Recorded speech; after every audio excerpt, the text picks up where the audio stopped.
Vous avez commencé comme inspectrice, d'abord en charge d'affaires économiques et financières, ensuite à l'Office central des stupéfiants.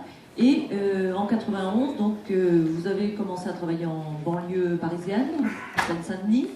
Ensuite, vous êtes passé dans un département voisin pour y créer un service d'ordre public, c'était dans les Hauts-de-Seine, hein, c'était pas plus simple. Les Yvelines, pardon.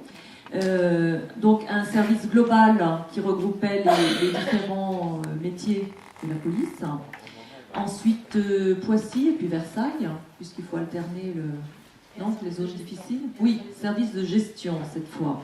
Alors, vous faites face aussi à des problèmes qui sont liés à des accords qui ont été passés avant votre arrivée à la tête du syndicat, et notamment le moins de chefs, mieux payé?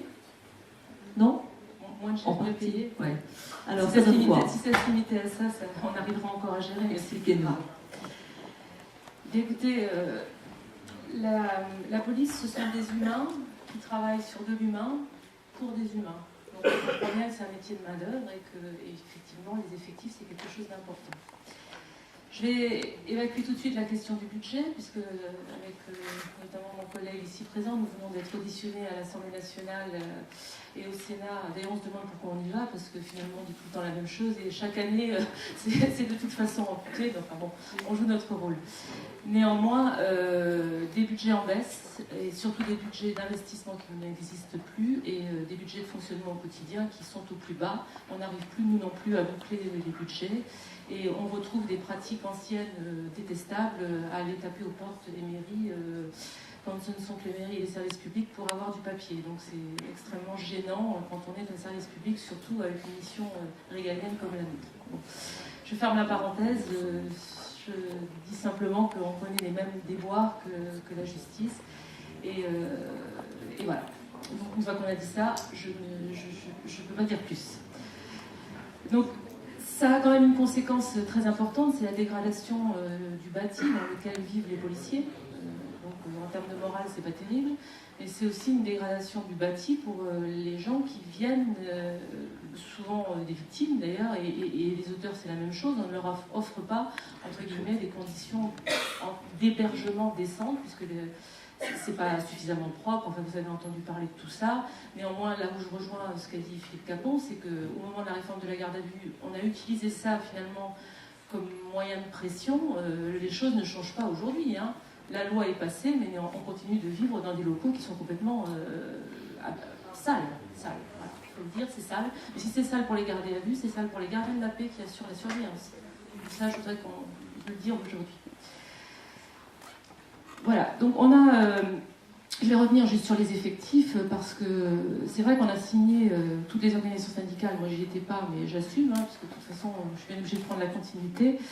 Un protocole corps et carrière en 2004 qui était une baisse consentie des effectifs pour les trois corps, commissaires, officiers et corps d'encadrement et d'application, contre des rémunérations plus importantes. Alors, le but c'était de passer les commissaires de 2000 à 1600. On y est aujourd'hui, on se rend compte que l'effectif, l'étiage est trop bas. Pour les officiers, on est passé de... Enfin, l'idée c'est de passer de 15 000 à 9 000, on est un petit peu plus aujourd'hui. Et là où ça pose problème, c'est qu'on a de moins en moins de gardiens de la paix. Alors là, pour le coup, élargir la base, ça n'a pas été réalisé, ce qui fait qu'aujourd'hui, on est dans un déséquilibre complet, parce que ce sont quand même les gardiens de la paix qui sont dans les voitures de patrouille et qui font, je le dis devant Philippe, parce que je le pense et je l'ai déjà dit ailleurs, donc il sait très bien que ce n'est pas de la basse flagornerie. Le métier de gardien de la paix, c'est un métier très dur et de plus en plus dur. Voilà, c'est le métier le plus difficile, parce que nous subissons un stress, j'en parlerai après, mais eux vivent au quotidien la violence. Et c'est parfois compliqué à assumer chaque jour. Voilà. C'est la répétition qui est fatigante. Donc effectivement, des gradés et gardiens qui ont baissé, j'ai fait le calcul, hein, entre 2006 et 2012, on a perdu 3117 gardiens de la paix. Donc le gardien de la paix, c'est quand même celui qui est sur le terrain, au contact de la population. Quand on parle de police au contact de la population et de police de proximité, je ne vois pas comment on peut la faire sans eux, avec moins d'effectifs. On a remplacé effectivement des gardiens de la paix qui sont formés et qualifiés par des adjoints de sécurité. On est passé de 10 444 en 2006 à 11 793 aujourd'hui, donc plus effectivement 1400 à peu près adjoints de sécurité, mais on ne fait pas la même chose avec un adjoint de sécurité qu'avec un gardien de la paix, c'est pas du tout la même formation. Là où ça pose encore plus problème, c'est pour la police technique et scientifique. Dans le protocole en question, c'était prévu 15 000 personnes. Aujourd'hui, on en est, si je vous le dis, ça va faire sourire, mais 1662. On est loin des experts.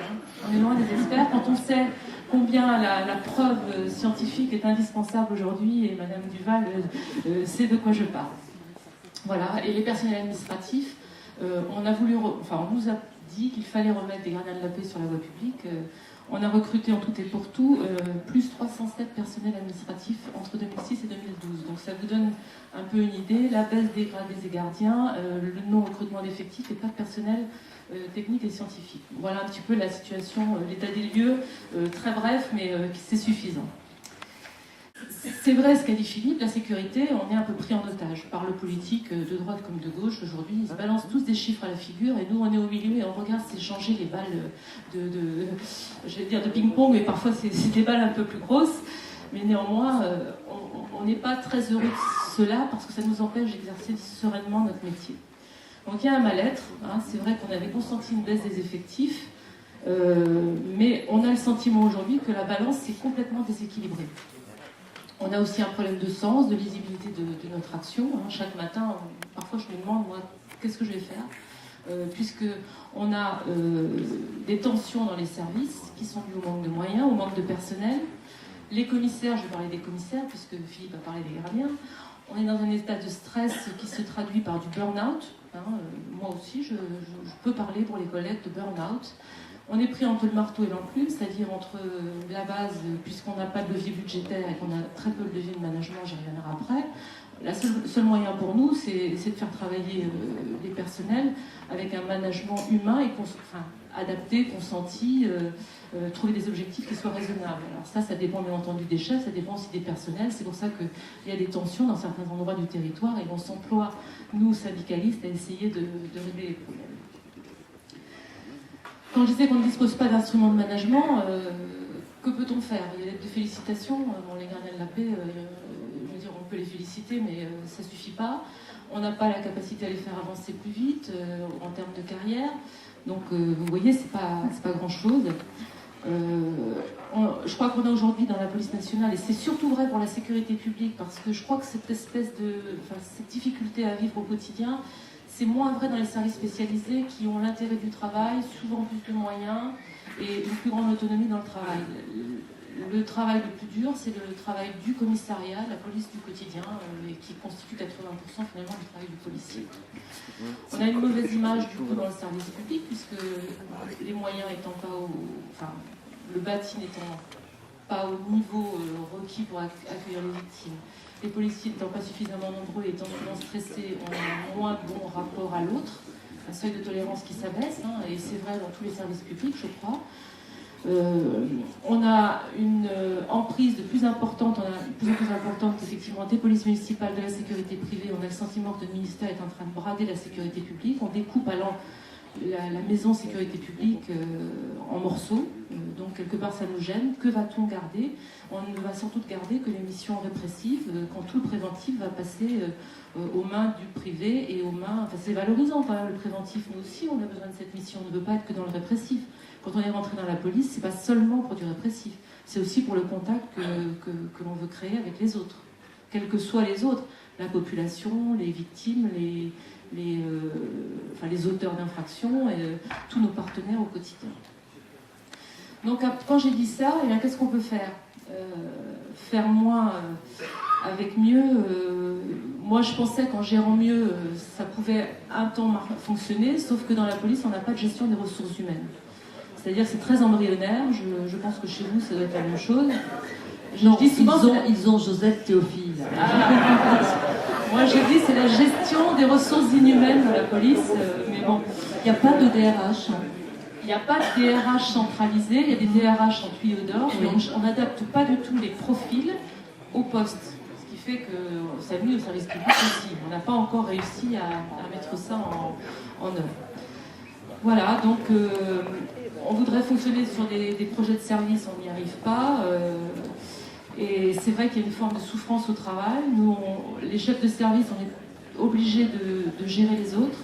On doit gérer nos propres collaborateurs et on se gérer aussi soi-même. Et on voit du burn-out, c'est extrêmement fréquent aujourd'hui. Même si chez nous aussi c'est tabou.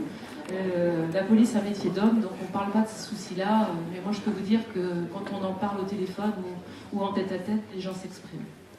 Voilà.